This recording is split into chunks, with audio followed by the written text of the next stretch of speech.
Hello friends, आज के इस वीडियो में हम ऑप एम्प के बारे में डिस्कस करेंगे। दोस्तों अभी हम यहाँ पर डेफिनेशन देखते हैं। An op amp is a DC coupled high gain electronics voltage amplifier with differential input. Op amp design to perform mathematical operation like addition, subtraction, multiplication, division. तो दोस्तों ऑप एम्प एक डीसी मतलब direct coupled एक amplifier होता है जिसका high gain जो है हाई होता है और ये इलेक्ट्रॉनिक्स एम्पलीफायर है और इसकी जो इनपुट होती है वो डिफरेंशियल इनपुट होती है और इसको मैथमेटिकल ऑपरेशन को परफॉर्म करने के लिए स्पेशली डिज़ाइन किया गया है और इसका यूज जो है हम एडिशन, सब्ट्रैक्शन, मल्टीप्लिकेशन वगैरह में कर सकते हैं। गेन जो हाई होता है और इसकी जो इनपुट है वो डिफरेंशियल होती है और इसकी इनपुट इम्पीडेंस हाई होती है और आउटपुट इम्पीडेंस लो होती है। डायरेक्ट कपल्ड और हाई गेन क्या है इसमें, इसके बारे में हम आपको आगे डिटेल में बताएंगे। दोस्तों ऑप एम्प जो है ये एसी और डीसी दोनों सिग्नल पर वर्क कर सकता है। हम इस पर एसी भी दे सकते हैं और डीसी भी दे सकते हैं। इन सारे जो एडिशन सब्ट्रैक्शन के अलावा भी हम कुछ एक्सटर्नल कंपोनेंट लगा के, कुछ एक्सटर्नल फीडबैक कंपोनेंट लगाकर इसको हम एसी डीसी एम्पलीफायर या एक्टिव फिल्टर या ऑसिलेटर वगैरह में हम ऑप एम्प की हेल्प से साइन वेव भी प्रोड्यूस कर सकते हैं। तो इसको हम as a wave form generator भी यूज कर सकते हैं। दोस्तों हम जानते हैं कि एम्पलीफायर किसी भी सिग्नल की वोल्टेज या करंट को बढ़ा सकता है। जैसे इसका बहुत ही एक सिंपल सा एग्जांपल है एम्पलीफायर का, जैसे हमारा रेडियो है या हमारा डीजे है या हमारा पब्लिक एड्रेस सिस्टम है। हर जगह पर एम्पलीफायर यूज होता है जो इनपुट सिग्नल के लेवल को बढ़ा देता है। यहाँ पर मान लीजिए 3 वोल्ट है तो यहाँ पर हमें ये 6 वोल्ट मिल रहा है। लेकिन ऑप एम्प क्या है, डिफरेंट टाइप के अलग अलग ऑपरेशन करता है, तो वहाँ पर इसका यूज़ किया जाता है। अगले वीडियो में हम इन सभी के बारे में डिस्कस करेंगे। दोस्तों डेफिनेशन के बाद अब बात करते हैं इसके सिंबल की। तो दोस्तों ऑप एम्प का सिंबल कुछ इस तरह से होता है जिसमें 2 टर्मिनल, एक B1 B2 और ये BS, ये इस तरह से इसका सिंबल होता है। हम सिर्फ इस तरह से इसको इस टाइप से बना सकते हैं। ये ऑप एम्प का सिंबल हो गया। दोस्तों अब बात करते हैं इसके ब्लॉक डायग्राम की। दोस्तों ये ऑप एम्प का ब्लॉक डायग्राम है जिसमें डिफरेंट स्टेज होते हैं। जैसे इसको मेनली 4 स्टेज में डिवाइड किया गया है। पहला स्टेज होता है डिफरेंशियल एम्पलीफायर।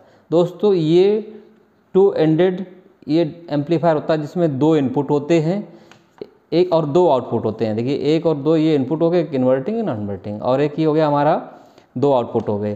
तो ये क्या करता है, ये it provide maximum voltage gain, ये मैक्सिमम वोल्टेज गेन प्रोवाइड करता है। और जैसे कि हमें पता है ये डिफरेंशियल एम्पलीफायर क्या करता है कि ये ऑप एम्प का एक बहुत ही इंपॉर्टेंट पार्ट होता है ये डिफरेंशियल एम्पलीफायर, जिसमें क्या होता है 2 इनपुट होते हैं और ये 2 इनपुट सिग्नल के डिफरेंस को, ये जो 2 इनपुट हैं इनके डिफरेंस को एम्पलीफाई करता है।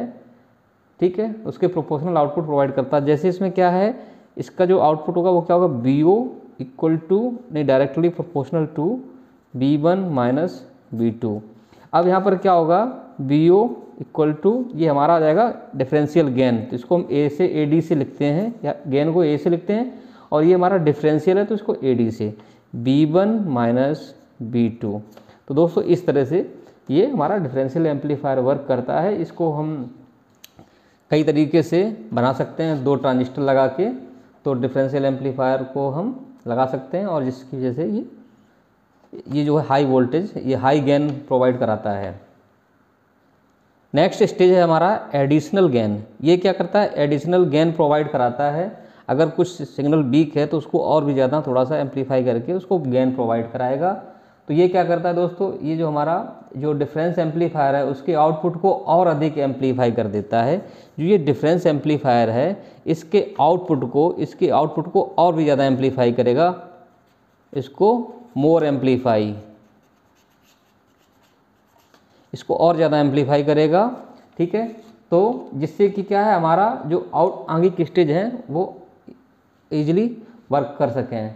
तो आउटपुट को और अधिक हमें एम्पलीफाई करने के लिए एक एडिशनल गेन एम्पलीफायर का यूज़ किया जाता है, इस स्टेज का यूज़ किया जाता है। ठीक है दोस्तों, अब नेक्स्ट स्टेज हमारा लेवल शिफ्टर प्लस बफर। तो ये क्या करता है, दोस्तों लेवल शिफ्टर में क्या होता है, एक एमीटर फॉलोअर सर्किट का यूज़ किया जाता है। इसमें दोस्तों यहाँ पर यूज़ किया जाता है हमारा एमीटर फॉलोअर सर्किट का, जो ट्रांजिस्टर की हेल्प से बनता है। ट्रांजिस्टर के बारे में जब हम पढ़ेंगे तब देखेंगे।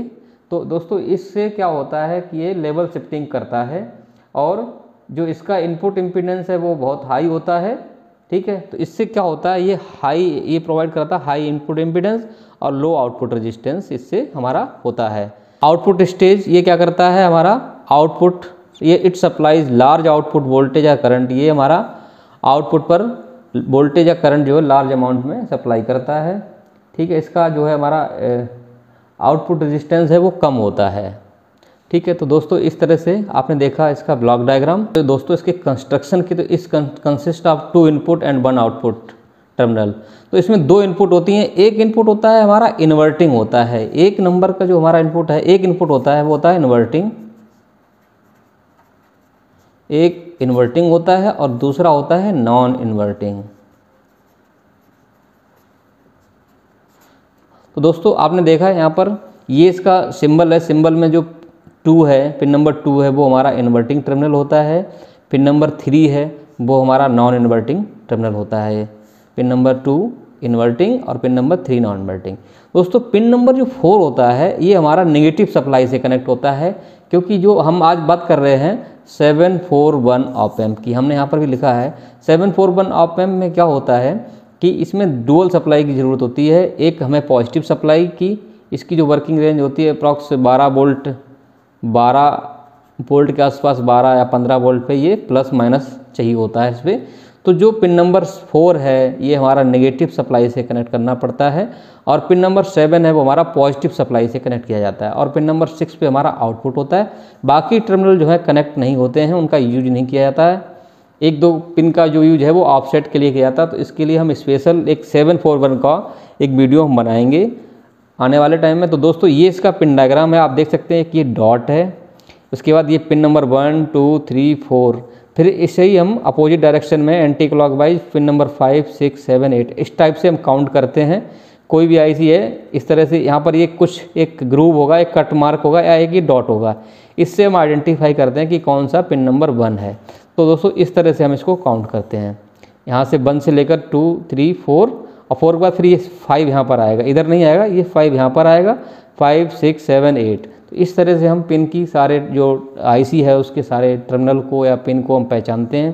तो ये हमारा पिन नंबर 2 है, ये हमारा इन्वर्टिंग टर्मिनल है। पिन नंबर 3 है नॉन इन्वर्टिंग है। पिन नंबर 4 है ये हमारा माइनस VCC, देखिए यहाँ पर ये माइनस है। और पिन नंबर 6 है वो हमारा आउटपुट है, ये हमारा आउटपुट, यहाँ से आउटपुट मिलेगा। जो भी हम सर्किट में कंपोनेंट या जो भी कॉम्बिनेशन यूज करेंगे जैसे एडर, सब्ट्रैक्टर या इंटीग्रेटर, तो वो हमारा आउटपुट यहाँ पर मिलेगा। और ये हमारा प्लस सप्लाई के लिए है, ये हमारा पॉजिटिव सप्लाई के लिए है और ये हमारा पिन नंबर 4 नेगेटिव सप्लाई के लिए होता है। दोस्तों इस तरह से हम देख सकते हैं और इसका यूज जो है हमारा इन्वर्टिंग नॉन इन्वर्टिंग सभी तरह के सर्किट में यूज किया जाता है।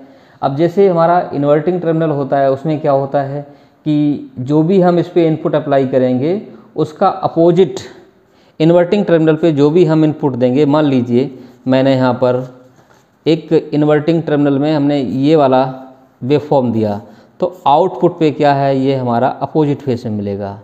इन्वर्टिंग एम्पलीफायर के केस में ये इन्वर्ट तो होगा ही, साथ में इसका एम्पलीफिकेशन भी होगा। अगर ये हमारा मान लीजिए 1 वोल्ट का है तो यहाँ पर ये 2 वोल्ट हो जाएगा, या ये हमारा 200 मिली वोल्ट है तो ये यहाँ पर हमारा 4 वोल्ट भी हो सकता है। वो डिपेंड करता है हमारा फीडबैक रजिस्टर, फीडबैक पर। तो दोस्तों इस तरह से आपने देखा। अब मैं आपको जो 741 ऑप एम्प की जो आईसी है वो कैसी होती है वो भी मैं आपको दिखा देता हूँ। तो दोस्तों आप देख सकते हैं ये 741 की आईसी चिप है और आप इसमें एक डॉट देख रहे होंगे यहाँ पर, यही हमारा पिन नंबर 1 होता है। और इस तरह से ये पिन नंबर 1 2 3 4 और फिर इधर वापस आ जाएगा 5 6 7 8। तो इस तरह से दोस्तों ये डॉट है, ये हमारा पिन नंबर 1 है, 1 2 3 4 और फिर ये 5 6 7 8। तो इस तरह से हम किसी भी आईसी को उसकी जो टर्मिनल है उसको आइडेंटिफाई कर सकते हैं। हमारा पिन नंबर 2 जो है वो हमारा इन्वर्टिंग होता है, पिन नंबर 2 नॉन इन्वर्टिंग होता है, पिन नंबर 4 हमारा नेगेटिव सप्लाई के लिए होता है, पिन नंबर हमारा जो 6 है वो आउटपुट के लिए होता है और 7 हमारा जो है पॉजिटिव सप्लाई के लिए होता है। तो इस तरह से हम किसी भी आईसी के जो टर्मिनल हैं उनको हम यूज कर सकते हैं, उनको आइडेंटिफाई करके। तो दोस्तों आई होप आपको ये वीडियो अच्छा लगा होगा, और अगर आपको ये वीडियो अच्छा लगा तो वीडियो को लाइक कीजिए, शेयर कीजिए और चैनल को सब्सक्राइब कीजिए। अगले वीडियो में मिलते हैं ऑप एम्प के और हम डिटेल में एक्सप्लेन करने के लिए और उसके एप्लीकेशन के बारे में। Thank you.